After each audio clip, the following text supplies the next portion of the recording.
Hi and welcome back to my channel. Today we're making abacha from scratch. If you love abacha or if you're Igbo, you already know this food. Abacha is called cassava flakes, usually made from raw cassava. It's usually grated and sun-dried until it is crispy dry. You soak it in lukewarm water for about 5 minutes. But if you're using hot water, you shouldn't sit for more than 1 minute. Bring it out because as you strain it, the heat in the hot water is still going to, soften it. I cooked my cow head because this is what I'm using as a topping for this dish. So cook in a pressure pot until it's done. I'm going to prep my Ugba. I'm taking some meat stock from the cow head to cook Ugba. Sometimes when you cook Ugba, the Ugba doesn't taste really nice. You're wondering it's not tasty. This is the secret to cooking your Ugba, to getting this yummy Ugba. So I pour in some water from the meat stock and then pour in the Ugba. Just know the amount of water that will be enough for the Ugba that you have. Cook for about 5 minutes. Allow the Ugba to absorb the flavor and the seasoning in the meat stock.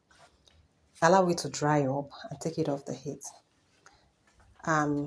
Roasting some nuts, which is majorly ehuru and that's Calabash, nutmeg, and one other one.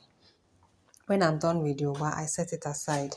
You can see the way the color is looking. It's now looking darker and even tastier. So when you top it up when you top it up on your abacha, you're going to have this very flavorful and yummy taste. I pound my Calabash nutmeg and the other one. The essence of roasting it is so that you can easily separate the shell because the actual fruit is inside the shell. And that is what we're going to be pounding. Pound into powder and, set aside. If you are able, you already know that this Calabash nutmeg gives it a very spicy and very flavorful taste. So I'm going to make the oil, the paste with the oil.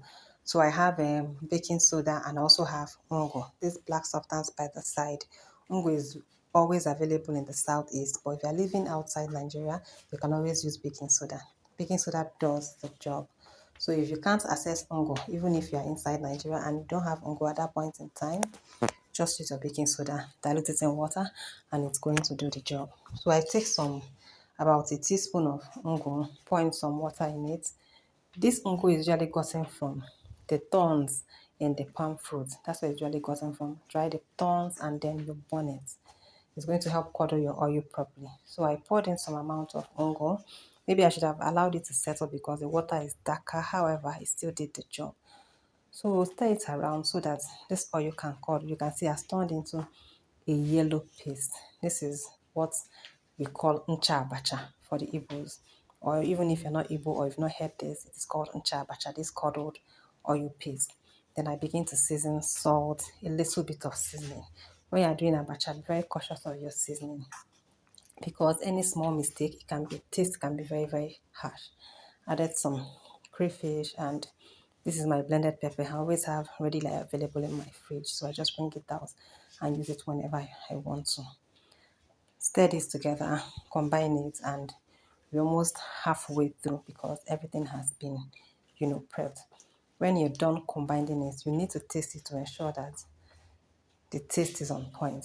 Nothing is lacking, nothing is too harsh there. That's the essence of tasting it. By this time, I get out my bowl because you need to mix it. Transfer my abacha into the bowl. And then I'm going to pour back that curdled paste into the substance. Unless I forgot, I almost forgot my Calabash nutmeg which I pounded. And thank God I didn't forget. So I just had to spray it on the abacha before I begin. Transfer this, and this is where the real work comes in. Especially if you are making a large amount, you have to ensure everything, comes together. You can use your spoon or you can use your hand, gloved hand, to combine this thing together. So let's do the job. A quick introduction. I am Ijoma Wanye. I am the face behind this brand, behind this page.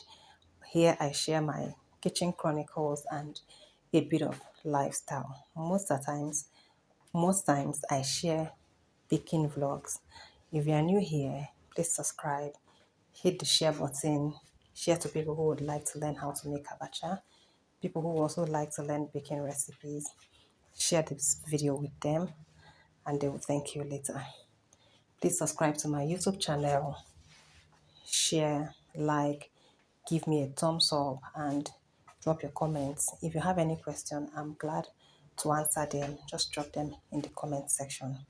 So I'm using my gloved hand. In the village, or usually the locals, they just wash their hands and mix it. I think the hand does a better job in mixing this together. The spoon may take longer time and it may not do it thoroughly. So the best method is just glove your hand and mix it until everything is well combined. For some people, they go ahead to add this ogiri Igbo, locust beans, fermented locust beans. We call it ogiri. Usually dark, you can add it to it. It's your choice. If you don't like it, you can simply skip it. Check the caption or check the description. Also in the comment section, I'll be putting the recipe or the ingredient list of the things I used to create this beautiful and delicious food. For now, abacha used to be one of the most affordable food you can get on the street. But right now, the price of abacha has skyrocketed because of the price of things generally in the market. To get a basic plate of abacha now will cost you between 1,500 and 2,000 naira. At this point, food is ready. Everything is well combined. The taste is on point. The color is sharp. You can see the way it's looking. This abacha came out really nice. So it's time to serve. So I plated my abacha, and next is my Ugba. This Ugba cooked in cow head stock or any form of meat stock is really, really yummy. After that, I topped it with a side of the cow head. And then I'm going to go ahead to slice in my onions. Onions goes well with abacha. However, if you always suffer from bloating, please avoid onions. But onions is a good pair with it. If I am buying abacha outside, that is if I'm not making it myself, I don't like to put onions because I notice it gives me, bloats me, and it gives me gas. So I only eat abacha with onions in it if I'm the one making it in my home. So a little bit of clean up, all those things, or use tricks. And for the vegetable, I used otazi leaf. You can use akwukwo angara, garden egg leaf. These two goes well with it, but I used otazi because otazi is bitter, and a little combination of spicy food, onions, and then a zinc of bitter taste. It goes really well. So guys, food is ready.